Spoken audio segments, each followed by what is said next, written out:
warahmatullahi wabarakatuh. Selamat pagi semuanya. Untuk pertemuan kali ini, kita akan membahas materi terkait norma panduan hidup sehari-hari bab 2 unit 2 mata pelajaran pendidikan Pancasila kelas 10 fase E. Untuk itu, bisa disimak ya penjelasan selanjutnya. Adapun tujuan pembelajaran kita hari ini yaitu yang pertama, setelah mengikuti pembelajaran hari ini, siswa diharapkan mampu yang pertama menjelaskan pengertian norma dan juga jenis-jenisnya. Yang kedua, diharapkan siswa mampu menyebutkan contoh penerapan norma yang ada di lingkungan sekitarnya. Dan yang ketiga, selain mampu menjelaskan secara teoritis, menyebutkan contohnya, siswa juga diharapkan mampu menunjukkan sikap positif dalam menaati norma yang berlaku. Jadi, siswa diharapkan tidak hanya paham teoritisnya saja, tetapi juga melaksanakan praktiknya. Nah, pernah nggak sih kalian itu melihat orang mengantri dengan tertib dan rapi? Pernah ya pastinya. Gimana jadinya kalau semua orang itu tidak mau mengantri? Kayak gimana? Ada yang tahu? Iya, benar sekali. Ketika seseorang itu tidak mau mengantri dengan tertib, pasti akan timbul kekacauan, kericuhan, dan juga emosi.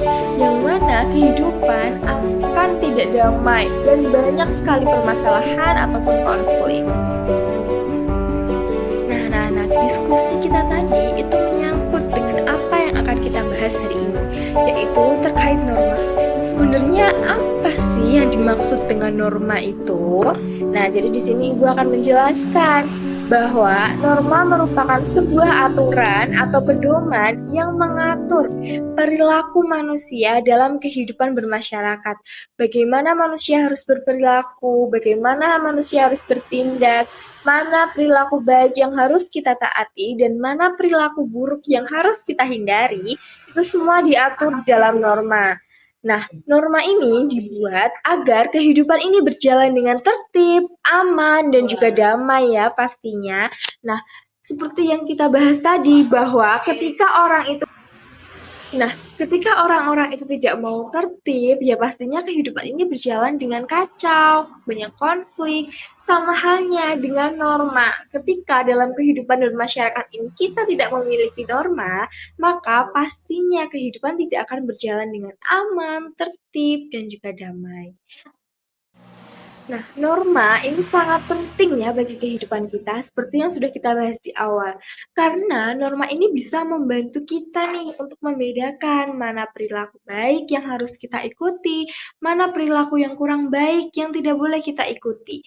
Selain itu, dengan norma ini bisa menjaga hubungan harmonis antara sesama manusia. Jadi, antara manusia satu dengan manusia yang lainnya, itu bisa tercipta kerukunan, kekompakan, keharmonisasian dengan adanya norma ini. Nah, untuk penjelasan lebih lanjutnya bisa disimak di penjelasan berikutnya. Adapun norma sendiri ini dibagi menjadi 4. Yang pertama ada norma agama, yang kedua norma kesusilaan, dan yang ketiga ada norma hukum, dan yang terakhir ada norma sosial. Untuk penjelasan lebih lanjutnya bisa disimak di penjelasan selanjutnya. Nah, yang pertama ada norma agama.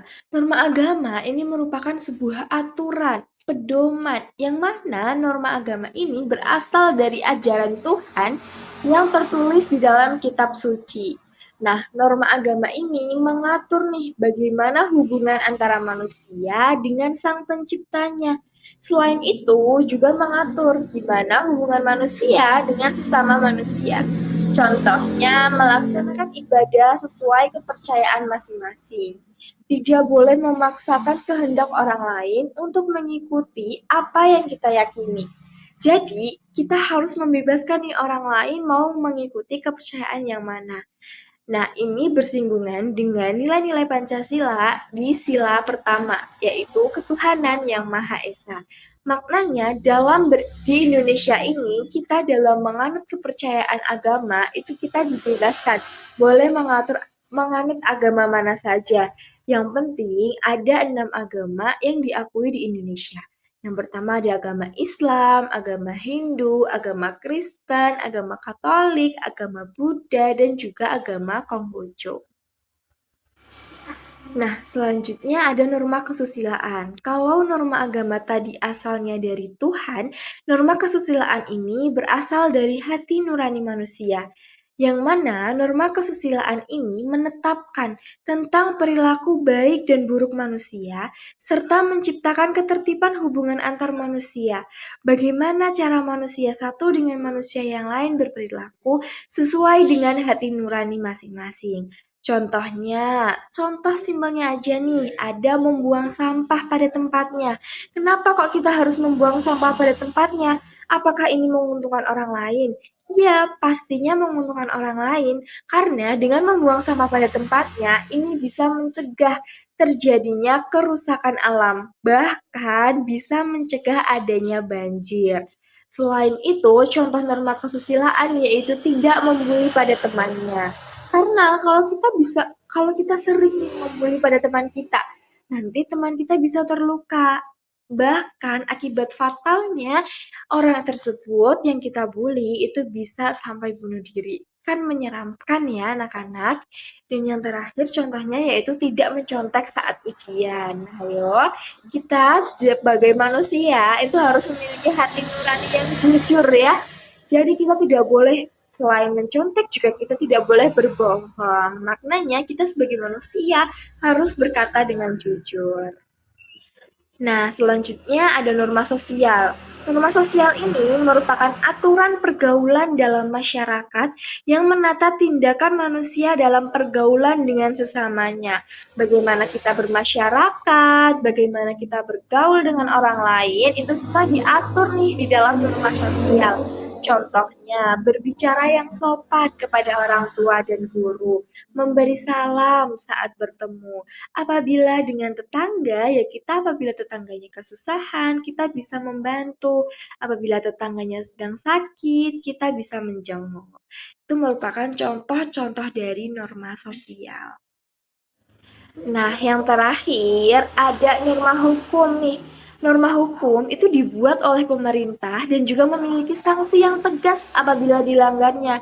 Contohnya, tidak mencuri. Apabila kita ketahuan mencuri, itu pasti akan mendapatkan sanksi yang tegas dari pemerintah atau dari polisi.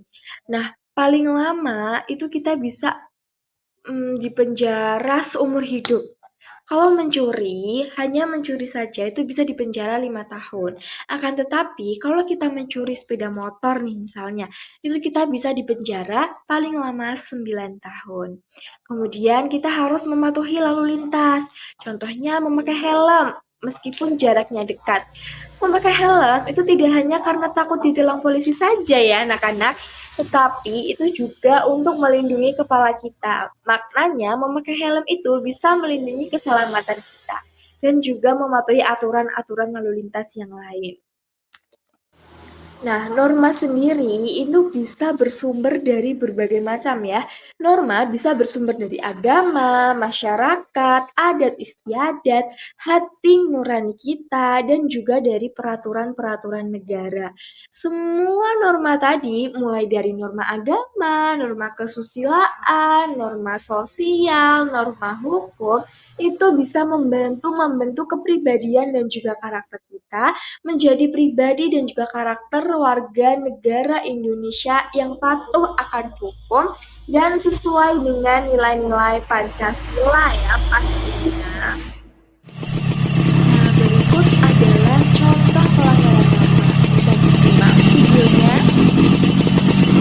Stop. Ada Nah, apa, berikut Pak? adalah contoh Saya pelanggaran nanya, norma. helmmu Bisa itu disimak kemana? videonya.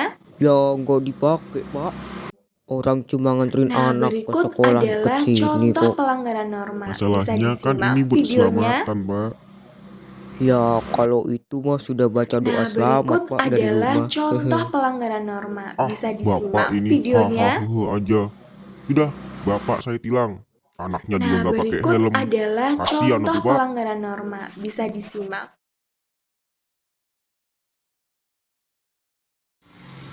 Nah, mungkin cukup sekian pembelajaran kita pada hari ini. Bisa disimpulkan bahwa norma itu merupakan sebuah aturan, pedoman yang dibuat dalam kehidupan bermasyarakat yang bertujuan supaya kehidupan ini berjalan dengan tertib, aman, dan juga damai.